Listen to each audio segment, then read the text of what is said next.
went to New York freshman year. That changed my life my freshman year. Like New York definitely changed my life, being exposed to the music, like early hip hop shit. You know, like I was around New York. You probably remember this when the big ass ski goggles, the snowboard goggles was like a thing in hip hop fashion.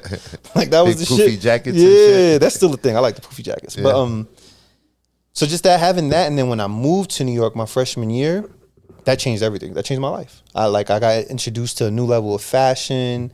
Like at that time, Kanye was really doing his thing as a producer, and it just opened me up to so many different Who'd things. you move with over there? In New York? My grandmother. Okay, so you had 2 grandmothers, or Wait, who'd I what? so I thought your grandmother was in Pennsylvania. No, my mother. My mother still lives in Pennsylvania to this day. I dig it now. Yeah, my mother lives in PA. Oh, okay. I get it. My sister lives in PA too now, because one thing I do understand with PA, like for my nephews, my one nephew loves football. Ain't much football opportunities in New York City. It's more basketball opportunities.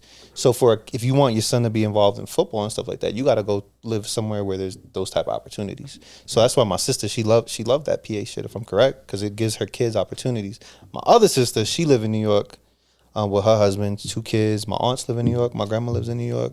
Oh, I see. You just too bad over there? You was wilding out. They sent your ass back. They sent me back to PA. Yeah. But then when my sister graduated high school in PA, she went to New York right away, because she would go to New York a lot. When we was kids, my mom. So I have 2 sisters, 2 older sisters. I'm the baby. Me and the sister that's older than me, not those. We will always be in New York every summer. So like, it made sense that she went to New York right after high school, and then I did too. And then I was out there for 10 years straight, 18 to 28, and then I moved out here. So were you like a wild kid? I wouldn't say a wild kid compared to like how I grew up. So I grew up in the projects. I'm from the hood, from the streets.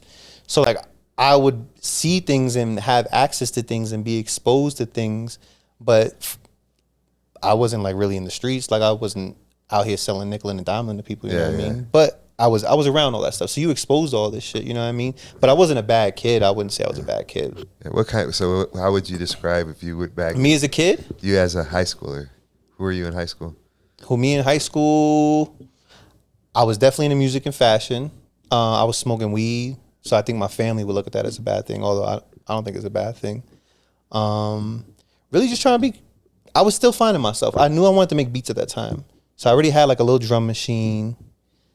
I'm trying to think, because like at that time, think about it, like that's like what, high school's what, 2004. So we was probably still maybe had dial-up or DSL internet. So I'm just trying to think, because like people now, they don't really realize, but like at that time, being outside was such a big deal. Like that was what it was to do. That was what you did. Yeah. You just have one sister? 2. So funny shit. My mom has 3 kids. I'm the baby. I have a sister that's older than me. Minnie's what, 36? Cindy's 37. I'm 34. Then my dad had 10 kids. Oh. 3 with my mom and 7 other kids. Do you know them all? Yeah. Oh wow. Yeah. So you have 10 half siblings. 7 half siblings. Oh, because he has 3 with. Because he has 3 with my mom. Yeah. So whatchamacallit? He has 8 girls, 2 boys. Yeah. I don't have any uncles. I was never raised by a man. Oh wow. I had a step pops, but yeah, what's he like? There it goes. Yeah. I was literally just talking to my sister about this. My step pops influenced my life. Crazy. Influenced a lot of things I was into. He was the one, like when I was young, he had the Wu-Tang 36 Chambers album. He was into like all that, like Biggie. Yeah, the Biggie albums, the Lox albums. I mean, he just introduced me to hip hop. And is he Puerto Rican? Yeah.